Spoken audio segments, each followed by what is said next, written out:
Assalamualaikum warahmatullahi wabarakatuh.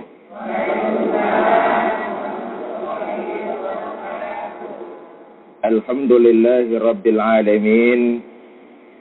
Salatu wassalamu ala sayyidina Muhammadin wa ala alihi wa sahbihi ajma'in, amma ba'du. Alhamdulillah, berkat izin dari Allah Subhanahu wa ta'ala, pada hari ini kita dapat berkumpul, bertemu dan bermuajahah di tempat yang penuh berkah ini.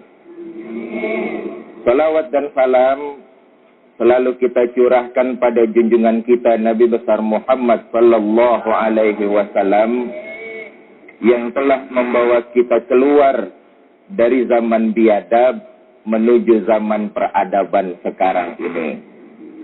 Ibu-ibu dan bapak-bapak, saudara-saudara pemirsa Antv di mana saja berada. Allah Subhanahu wa ta'ala berfirman, Laqad khalaqnal insana fi ahsani taqwim. Ada enggak ayatnya di Quran? Surat apaan? Enggak tahu. Kata Allah, sungguh telah aku dijadikan manusia itu sebaik-baik ciptaan. Kita manusia ini dijadikan oleh Allah sebagus-bagus ciptaan. Manusia diberikan akal, tapi juga manusia diberikan hati. Beda dengan makhluk ciptaan Allah. Kita manusia pada posisi paling mulia, diberikan akal, juga diberikan hati. Saudara-saudara pemirsa Antv di mana saja berada. Oleh karena itu, sebagai manusia yang diciptakan paling sempurna, diberikan akal, juga diberikan hati oleh Allah Subhanahu wa ta'ala. Hidup kita tidak lain untuk menyembah Allah Subhanahu wa ta'ala. Ibu bapak, saudara-saudara pemirsa yang berbahagia, Allah menciptakan akal supaya kita untuk berpikir tentang alam raya ini. Allah memberikan kita hati supaya kita dapat menerima nasihat yang diberikan oleh alam, baik oleh makhluk Allah yang lainnya. Kadang-kadang hati kita ini mengeras. Makanya ada dua macam jenis penyakit. Pertama penyakit badan, yang kedua penyakit batin. Kalau penyakit badan gampang diobatin, kita bisa ngerasain. Demam, penyakit badan tuh. Orang yang demam biasanya merasakan bentuk demam di badan itu sendiri. Kalau kita demam, kita merasa badan kita demam, kita pergi ke dokter buat ngobatin. Dampak dari penyakit badan, paling-paling kita tiduran di rumah. Tapi penyakit batin, ini yang susah. Kita nggak tahu punya penyakit batin. Tapi juga kita nggak mau mengobati penyakit itu. Dampak dari penyakit batin sangat luas. Rakus, korupsi, keadilan, dan sebagainya, dan sebagainya. Ini dampak dari penyakit hati. Oleh karena itu, Imam Ghazali pernah berkata sedikitnya ada 3 macam penyakit hati, penyakit batin. Pertama, penyakit batin adalah ujub, sombong. Ini penyakit batin nih. Kalau seseorang merasa lebih benar dari orang lain, itu orang sombong tuh. Kalau kita merasa paling benar dengan orang lain, diri kita sombong. Padahal sombong itu mutlak hanya punya Allah Subhanahu wa ta'ala. Sombong hanya punya Allah, manusia tidak berhak untuk sombong. Saudara-saudara para pemirsa, bagaimana kelanjutannya? Kita break untuk jeda komersial berikut ini. Ibu, bapak, saudara-saudara pemirsa Antv di mana saja Anda berada. Sebagai manusia, kita tidak wajib untuk sombong. Sombong mutlak hanya buat Allah. Sombong karena jabatan, sombong karena kekayaan, sombong karena ilmu, sombong karena kerupawanan. Manusia tidak wajib untuk sombong, Allah saja yang berhak untuk sombong. Apalagi sombong karena kekuasaan. Allah tidak suka, manusia pun tidak suka. Jangan mentang-mentang lagi berkuasa, kemudian berlaku seenaknya saja. Ini pernah diriwayatkan terjadi ketika zaman Khalifah Umar bin Khattab. Satu hari ketika Gubernur Amr bin As menjadi gubernur di Mesir, satu hari Gubernur Amr bin As melihat-lihat di depan istananya. Di depan istana Amr bin As ini ada sepetak tanah dan gubuk reot milik Yahudi. Kemudian Yahudi itu diundang ke dalam istana oleh Amr bin As. Sampai di istana, Gubernur Amr bin As berkata, "Yahudi, kamu pemilik tanah dan gubuk reot itu ya?" "Benar, Tuan." "Saya mau beli tanah kamu." "Buat apa, Tuan?" "Nanti di atasnya saya akan bangun masjid. Saya ingin beli tanah kamu. Berapa kamu minta akan saya bayar?" "Saya nggak jual, Tuan. Saya bayar 2 kali lipat." "Saya nggak mau, Tuan. Saya ganti rugi 3 kali lipat." "Tuan, namanya ganti rugi, biar diganti tetap aja rugi, Tuan." "Saya nggak mau, Tuan." Kata gubernur, "Jadi kamu nggak mau, Yahudi?" "Nggak mau, Tuan." "Kalau kamu nggak mau, tanggung sendiri akibatnya ya." Pulang Yahudi ke rumahnya. Besok Amr bin As mengeluarkan surat perintah penggusuran. Rumah Yahudi habis digusur, dibolduser, diratakan oleh tanah. Sambil berlinang air mata Yahudi ini berkata, "Begini ya nasib rakyat kecil. Begini ya nasib rakyat kecil dizolimi oleh penguasa." Pikir punya pikir, akhirnya Yahudi ini berkata, "Iya ya, Amr bin As kan cuma gubernur. Di atas gubernur kan ada jabatan yang lebih tinggi, khalifah. Saya mau lapor sama khalifah tentang kesewenang-wenangan gubernur Amr bin As." Berangkat Yahudi ini lapor sama Khalifah Umar bin Khattab. Yahudi dari Mesir, khalifah adanya di Madinah. Berangkat dari Mesir ke Madinah untuk mencari keadilan. Ketika ingin memasuki kota Madinah, Yahudi melihat seorang laki-laki berteduh di bawah pohon korma. Kemudian ditanya oleh Yahudi, "Selamat siang, Pak." "Siang." "Bapak kenal khalifah?" "Kenal." Istananya terbuat dari apa, Pak? Istananya terbuat dari mutiara-mutiara iman. Pengawalnya banyak, Pak. Banyak. Pengawalnya para fakir miskin, anak-anak yatim piatu, janda-janda tua.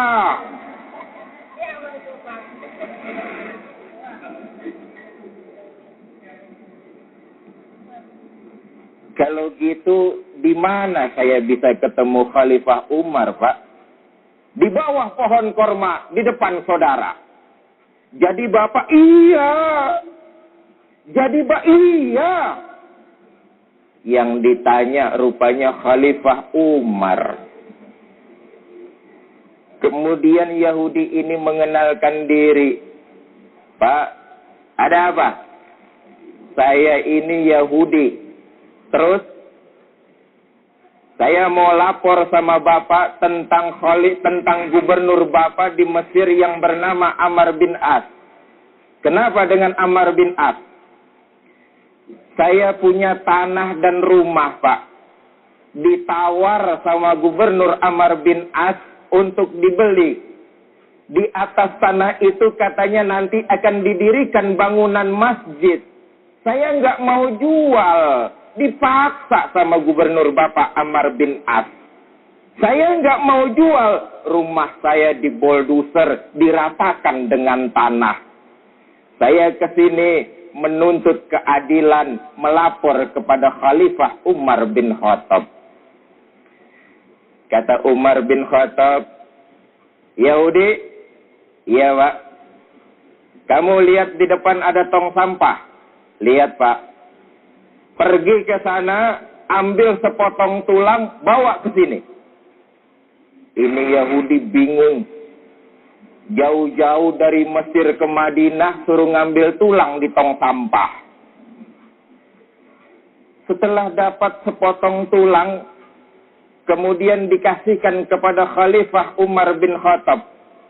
Khalifah Umar mengeluarkan pedang, kemudian menorehkan pedang itu di atas tulang. Red. Garis lurus tepat di tengah-tengah tulang. Setelah selesai Khalifah menggoreskan pedang di atas tulang, Khalifah Umar berkata, Yahudi, sekarang kamu pulang. Bawa tulang ini sampaikan kepada gubernur saya Amr bin As. Bawa tulang ini sampaikan kepada gubernur Amr bin As. Yahudi makin bingung. Jauh-jauh dari Mesir ke Mekah ke Madinah dapat tulang. Tuan, kalau cuma tulang, saya nggak perlu lapor sampai ke Madinah. Di Mesir juga banyak tulang. Sudahlah, kata Khalifah Umar, kamu pulang, sampaikan tulang ini kepada gubernur saya Amr bin As. Pulang Yahudi. Kemudian bertemu dengan gubernur Amr bin As. Sampai di istana gubernur Amr bin As. Amr bin As berkata, ada apa Yahudi? Ada oleh-oleh Tuan. Dari siapa? Dari Khalifah Umar bin Khattab. Oleh-oleh apa? Tulang. Setelah tulang itu diberikan kepada gubernur Amr bin As, pucat wajah gubernur Amr bin As, keringat dingin bercucuran. Bagaimana kisah ini selanjutnya? Kita akan lanjutkan setelah komersial break berikut ini. Ibu bapak, saudara-saudara pemirsa Antv di mana saja berada. Setelah gubernur Amr bin As menerima tulang dari Yahudi, mukanya pucat, badannya keluar keringat dingin menggigil ketakutan. Yahudi makin bingung melihat gubernur Amr bin As. Dalam hatinya, baru sekali ini seumur-umur ngelihat gubernur takut sama tulang. Setelah mendapat tulang dari Yahudi, gubernur kemudian memerintahkan kepada aparatnya untuk membongkar masjid. Aparatku, kata gubernur Amr bin As, bongkar masjid itu. Kembalikan tanah dan gubuknya kepada pemiliknya Yahudi. Berikan mereka haknya. Yahudi makin bingung. Kemudian bertanya kepada gubernur Amr bin As. Tuan gubernur, masalah bongkar masjid mah gampang. Saya mau tanya, itu tulang sebenarnya terbuat dari apa sampai gubernur takut banget sama tulang? Kata gubernur Amr bin As, Yahudi, ini tulang sebenarnya tulang biasa. Tapi karena yang mengirim Khalifah Umar bin Khattab, tulang ini bermakna dua. Pertama, tulang ini mengingatkan kepada saya bahwa manusia semuanya pasti akan jadi tulang itu. Betapapun besar kekuasaan, betapapun banyak pangkat dan jabatan, saya pasti bakalan jadi seperti tulang itu. Kalau yang garis tengah ini lurus ke bawah, ini tandanya khalifah berpesan kepada saya. Hai Amr bin As, jangan mentang-mentang kamu punya jabatan. Jangan mentang-mentang kamu sedang berkuasa. Bertingkah laku zalim menindas rakyat jelata. Jadilah kamu seperti garis lurus ini. Adil. Baik adil ke bawah maupun adil ke atas.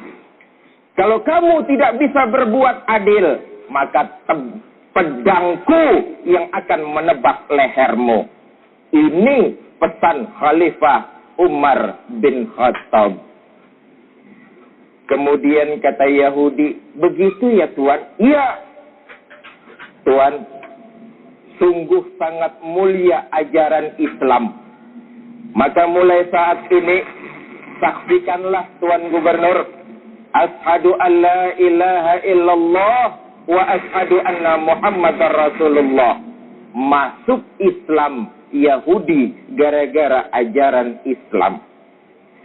Ini yang saya maksud kembali ke konteks awal, akal untuk berpikir, hati untuk membenarkan apa-apa terhadap penciptaan Allah Subhanahu wa ta'ala. Sombong bukan milik manusia, Allah yang punya. Nih, penyakit batin sombong. Penyakit batin yang kedua yaitu dengki. Apa dengki itu? Nggak mau ngelihat orang lain mendapat nikmat dari Allah. Orang yang punya penyakit dengki akan merusak dirinya sendiri.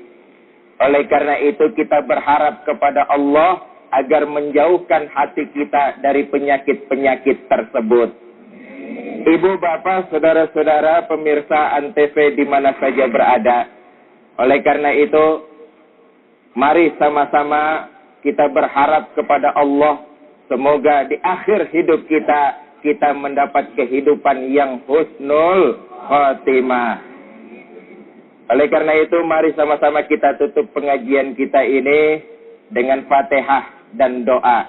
Ala haziniyah al-Fatihah. A'udzu billahi minasy syaithanir rajim. Bismillahirrahmanirrahim. Alhamdulillahirabbil alamin. Arrahmanir rahim. Maliki yaumiddin. Iyyaka na'budu wa iyyaka nasta'in. Ihdinas siratal mustaqim. Siratal ladzina an'amta 'alaihim ghairil maghdubi 'alaihim waladdallin. Astaghfirullahaladzim. A'udzu billahi minasy syaithanir rajim. Bismillahirrahmanirrahim. Alhamdulillahirabbil alamin. Allahumma shalli wa sallim wa barik ala sayyidina Muhammadin. Allahumma ya muyassir kulli asir, yassir alaina kulla asir, fa tafsirul asir alaika yasir. Allahumma ya man la yahtaju ila al-bayani wa tafsir, hajatuna ilaika katsir, wa anta alimun biha wa khabir. Rabbana atina fid dunya hasanah wa fil akhirati hasanah wa qina azabannar. Subhana rabbika rabbil izzati amma yasifun. Salamun alal mursalin walhamdulillahi rabbil alamin. Sekian, terima kasih, mohon maaf. Assalamualaikum warahmatullahi wabarakatuh.